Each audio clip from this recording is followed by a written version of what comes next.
Have you ever wanted to make anime auras just like this one, but aren't quite sure where to start? Well, today I'm going to be showing you my secret to making amazing anime auras. Let's get started. Let's go ahead and open up a new version of Blender, fresh copy here. I'm going to be using version 4.1 for this demonstration. It should work in all later forms of Blender and most of the earlier forms as well. If you guys have any problems with anything that happens in this tutorial, or if anything's not working for you guys quite correctly, go ahead and hit me up in the comments and I will do my best to go ahead and fix it for you. For this tutorial, we are going to go ahead and select this default cube, go ahead and delete the default cube. I'm going to Shift A and add in a mesh circle. I'm going to tab into edit mode, right click, subdivide it, and that should be good enough. Then in edit mode still, hit F to go ahead and fill that circle in. A couple things I'm going to do to this to kind of get the shape that I'm wanting here and to get the effect that I'm wanting here. I'm going to go ahead and go to face select mode by hitting 3 on my keyboard or selecting the face up there and hitting I to inset a face here.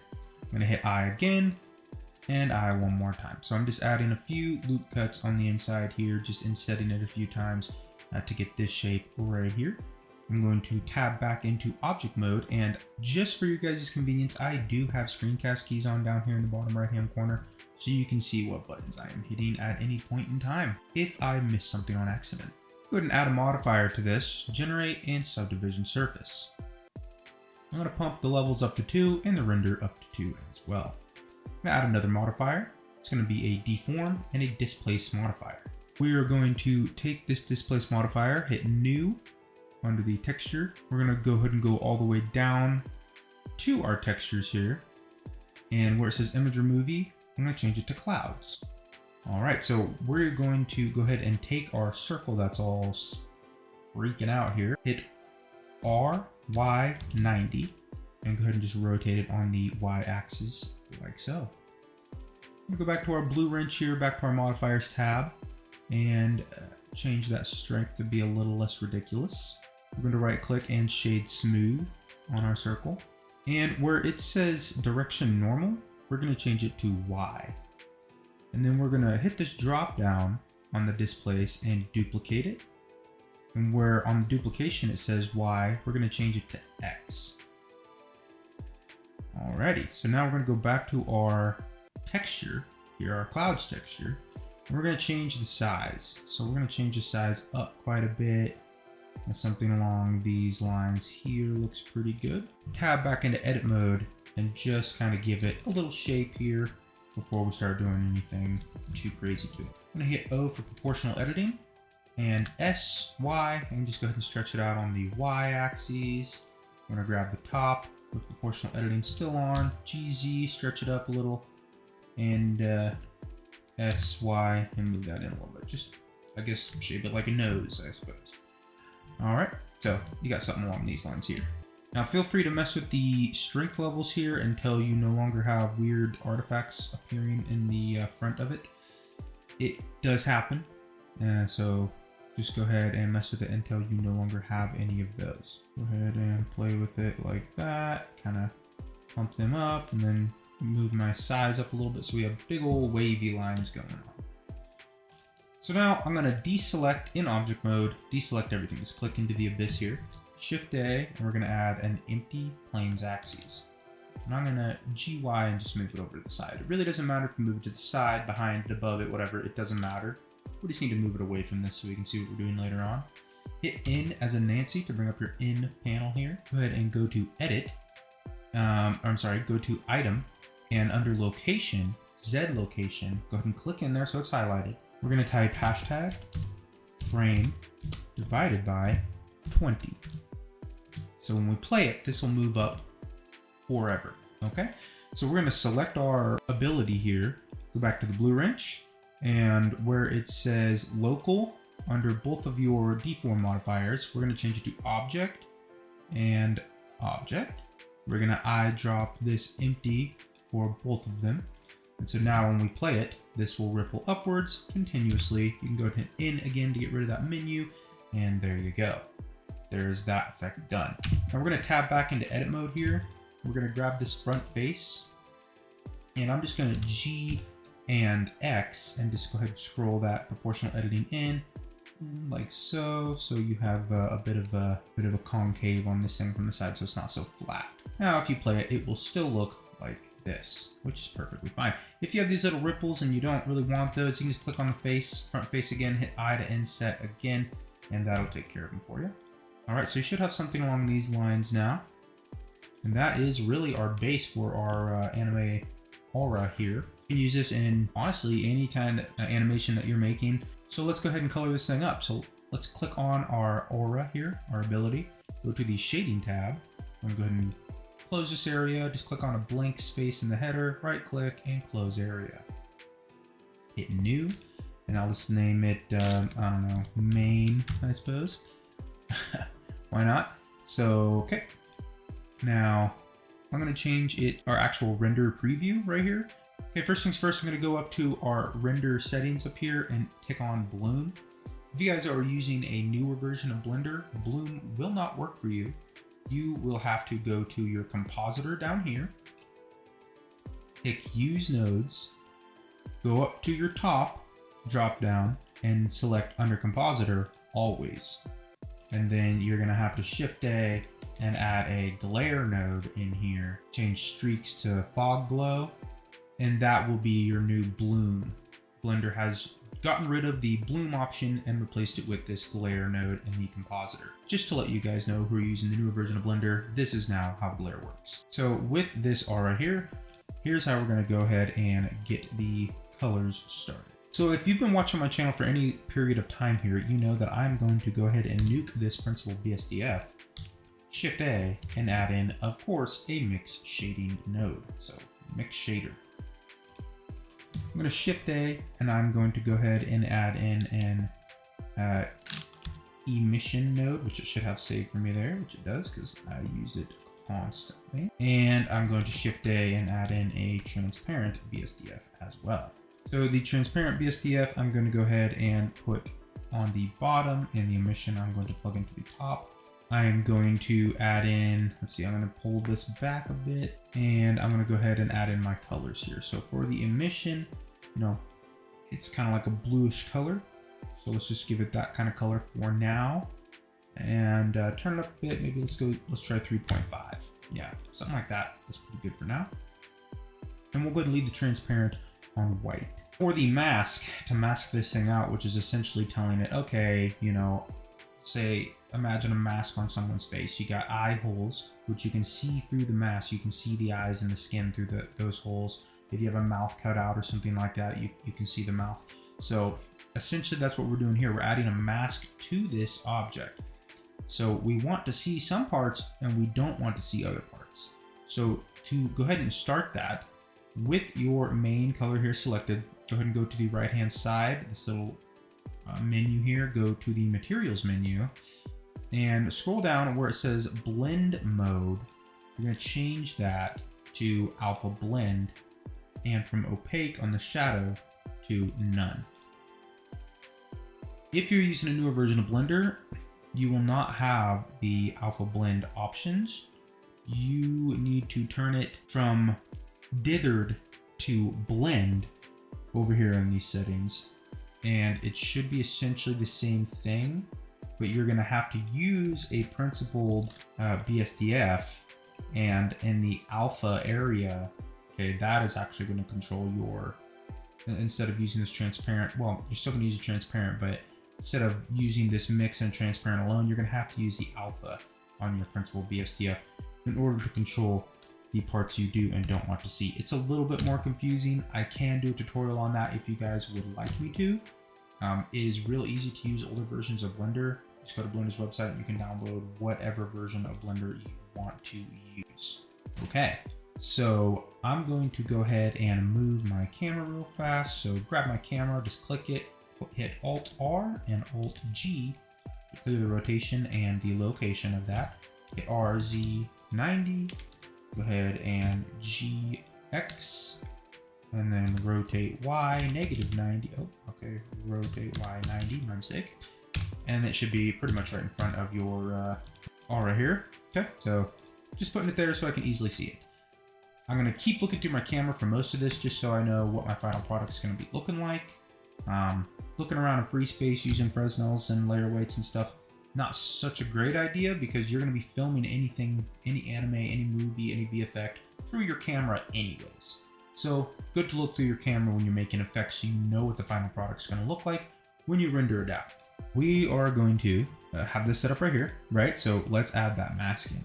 So I'm gonna Shift A, add in a layer weight node here. And we're gonna plug the Fresnel into the factor of that mix shader. Shift A, and add in a color ramp. We're gonna change the color ramp to B-spline and just kind of move this black slider in a bit and this white slider in a bit here. We can change those a little bit later. I'm gonna go ahead and change our blend here to 0.32 for now. We'll see how that looks. You can always change this a little bit later. So this is gonna be the opacity of our edges and our front here. If you're not quite getting the look we want, we can go ahead and tab back into edit mode. Grab this a little bit more forward here. And we're also going to go ahead and flip these sliders black all the way over. And we'll just go ahead and move the white one in about there.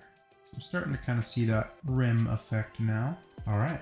So from here, I'm going to go ahead and slide move these back. I'm going to Shift A and add in a mix color node. I'll put it right there in between the color ramp and the factor on the mix shader. I'm going to change the mix to soft light, and I'm going to move these in a bit, grab this color ramp and Shift D to duplicate it downwards.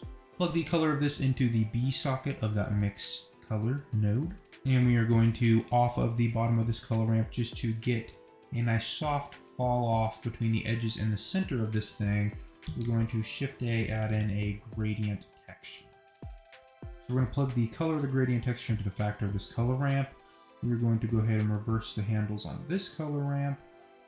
White pretty much all the way up, and let's pull the black really close to it here. Somewhere around there, we can always mess with it a little bit later. I'm going to change the gradient from linear to quadratic sphere, and we are going to Shift D this color ramp and plug in the color into the vector of that quadratic texture, or that gradient texture. And we are going to go ahead and change this to ease and pull this handle all the way back, black all the way back, white all the way back towards it as well. And then off this Fresnel, we're going to go ahead and plug that into the factor of that color ramp so it follows the edges or the layer weight Fresnel effect there.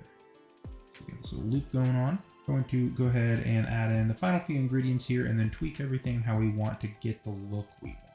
Okay, kind of how I do things. I mean, I just add layers and then I go ahead and just kind of mess with them all subtly until, okay, you know, yeah, that's what I'm looking for. That's what I want, right? That's really what a lot of CG art's about. Knowing what you want, knowing how to achieve it, and then just kind of tweaking it until you have the final product you're really envisioning there. So right in between the mix shader and the material output, we're going to Shift D this mix shader, and we are going to Shift D this emission node. We're going to go ahead and plug this into the bottom shader here, and we're going to Shift A and add in a color ramp. Plug that into the color of the emission. Let's go ahead and reverse these sliders. Make the white one like a blue here. And then we're going to go ahead and Shift A, add in a noise texture. Plug the color into the factor. Okay. And we can always mess with these here. I'm going to go ahead and change 3D to 4D. Under the W, hashtag frame divided by, let's go with like 50 or something like that, or maybe even 100. We can change the scale. Let's just leave it there for now. We can always come back to it. So we're starting to kind of get what we want here, but we're not quite there yet. This should be our main initial setup here. All we have to do now is mess with this until we have the look that we want. So let's go ahead and pull this out quite a bit. GX, make our little sphere bigger here and do it like that. Look at it from this angle so you can really get an idea here of what we're gonna be seeing. So I'm looking through my camera as I'm doing this, and I'm just pushing and pulling this back and forth. There we go. So now you have this effect going on, and that's just because the layer weight is going to affect the edges of this and not so much the center. So that's what we're taking advantage of here. If you don't want such a pronounced edge, right, you can grab this and push it back again. So you can really soften that edge up, something like that. And I think that looks pretty good. So again, all I really did was grab this face and move it in and out like that with looking through it from my camera so I can really see how it's affecting the product and the object here, okay? So this is what I want. I think that looks pretty good, okay? So now you can mess with the scale on this noise texture to kind of get those flakes in there, the flecks in there, you know? I'm gonna turn it, turn it way down, like, you know, somewhere around, let's just say like 4 for now, okay? If you mess with these, you'll get a more or less pronounced effect, right? So something like that looks pretty good. I do like that. That's pretty nice. Always feel free to play with this as much as you want. It is your artwork. Get super creative, especially if you're making an anime or something, you know, just really have fun with this. You can still affect tons of portions of this thing. You know, if you go down here, you can affect the size of it even more. Something like this. It's pretty neat. So however you guys want to affect this thing. And I'm just going down to the texture for both of our displacement modifiers here and just changing the size of it. You can change the depth of it if you want. You can even change this, you know, to, instead of clouds, other options, which might get a really interesting result or a really bad result, like, you know, this one. Well, that's actually pretty cool too. So, I mean, just whatever you guys want to do. I'm going to go ahead and just leave it on clouds because that's my favorite, but you guys do what you want. Up here, right, this is the overall opacity of the blue interior magic. So this is the overall opacity or intensity, right? So feel free to mess around with these nodes to get the desired effect you want. You can always rename nodes by clicking on the node, right clicking, going to rename and saying overall alpha if you wish.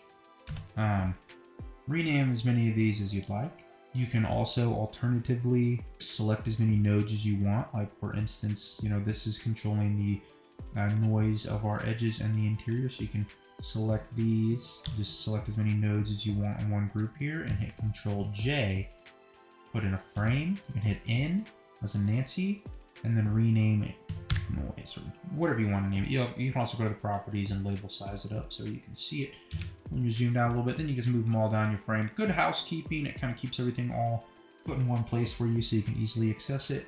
I'm not a super huge user of it, but I do use it when my node groups get real big. This is a pretty small node group. Not super duper necessary, I don't think. I'm thinking it's looking pretty good. Now let's go ahead and put something behind this. You guys feel free to put whatever you want behind this, but it's just going to give me a little bit better of a perspective here on what I want. Right now I'm just using Materializer to go ahead and create just a real quick wood background here. Just take me a few seconds. There we go. So there's a nice little wood background. And yeah, so just so I can kind of see the opacity of this and everything as I'm working on it. So I do think that looks pretty dang good. You can really see the difference, right? Because when it's a gray background, it just looks kind of drab. And you actually have something there, you can really see the opacity of it. So it's a pretty good contrast, I think. Okay, so now let's go ahead and add in the black color here. So we already kind of had the foundation of it down here. But in order to actually have this black band on the outside of this come through, just like they do on Jujutsu Kaisen, we're going to go ahead and add in a mask for this mix shader as well. So we're going to go ahead and we can actually just grab this layer weight and this color ramp, Shift D, bring them over. We're going to go ahead and plug in the color to the factor of that mix shader. And we're going to go ahead and flip these handles. So white over here. I'm going to go ahead and leave it on B-spline, that's fine. Bring in the black one a little bit. You can always mess with the lines, right, in your mesh here. Just shrinking them, making them bigger, smaller. You get different effects on your whole thing as well. I mean, that's pretty cool. Feel free to have fun. Okay. All right, so I'm gonna change the overall alpha option here we named to cardinal, and just pull this white slider in close to the black one to bring out that black band. And then you can always just change the actual brightness of this. Again, you can really change these to whatever colors you want. I mean, this is how you're getting that black band. So I mean, you could theoretically change this to like a red or any other color you want. You know, I'm gonna change it to back black, but just to let you know that that is how I was doing that. I mean, I could sit here for hours. Well, not really, minutes, and show you guys, you know, more. I mean, obviously this slider is affecting the overall opacity of the inside of it. If you want more or less of a, right? So you could pull out real close and then turn up the brightness quite a bit for a slightly different effect there. Totally up to you. I just want to show you guys the basic building blocks of this aura and how I make most of my auras in my animations, and just let you guys go to town after that and have fun. But anyway, that's the gist of it. That's how I got my aura. I hope you guys enjoyed this video, and I hope you guys learned something. If you did, please consider subscribing to my channel so you don't miss any of my future episodes. I release an episode every week and a short every day or two. Thank you again for watching this video, and I hope you all have a wonderful day. See you in the next one.